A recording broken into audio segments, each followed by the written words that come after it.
The latest on the deadly midair collision between a U.S. Army Black Hawk helicopter and a passenger jet in Washington, D.C. All 67 lives lost, families of the victims visiting that crash site as recovery efforts intensify. And joining us from Reagan National Airport with the latest on the investigation is ABC transportation correspondent and GMA weekend co-anchor, our friend Gio Benitez. Gio, always good to see you. A lot of people are still asking questions about the helicopter and whether or not it was flying at its approved altitude. What do we know right now? Well, DeMarco, Eva, that is really the critical question here. What was happening in that helicopter? What height did they think they were at?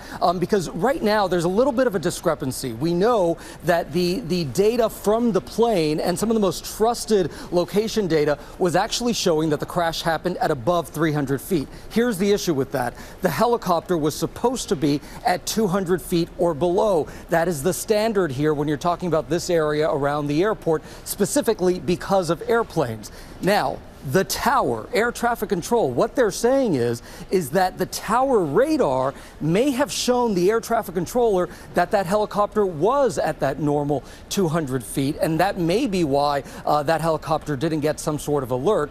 Did the helicopter know? What data were they seeing? So right now what the NTSB is trying to do is they're trying to collect the data from the helicopter itself to see if that tells them what height the helicopter was actually flying at the time of the crash, and to see if it matches that 300 feet that the aircraft is reporting. And Gio, I heard you mention air traffic control. We know air traffic control staffing has been an issue nationwide.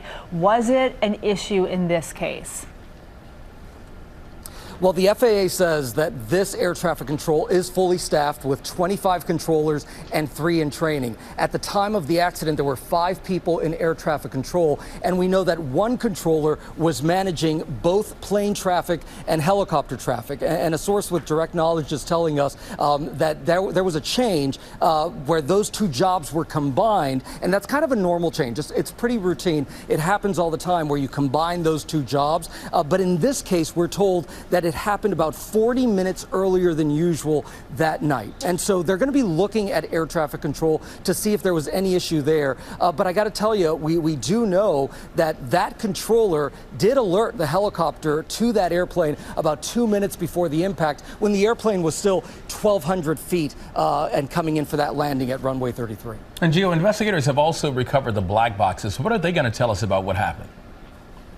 So the most critical information here, DeMarco, is the voices, right? Because we're actually going to be able to hear, and investigators will be looking at this very closely, the voices in these cockpits. What were they saying, right? Because we know what was transmitted over the radio, but what was the conversation like inside the plane? Did they realize what was happening? In the airplane, did they know that the helicopter was coming straight toward them? They may not have known that, so that black box may not give us too much information if they didn't even realize that that was going to happen. But in the helicopter, at what point did they realize that they were about to hit that airplane?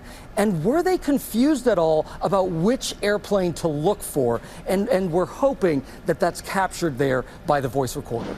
Gio, realistically, when could we know exactly what happened here? This is going to take so much time, Eva. This is something that we're going to be getting bits and pieces of information as this investigation rolls on. But really, it's not till 30 days that we get that preliminary report.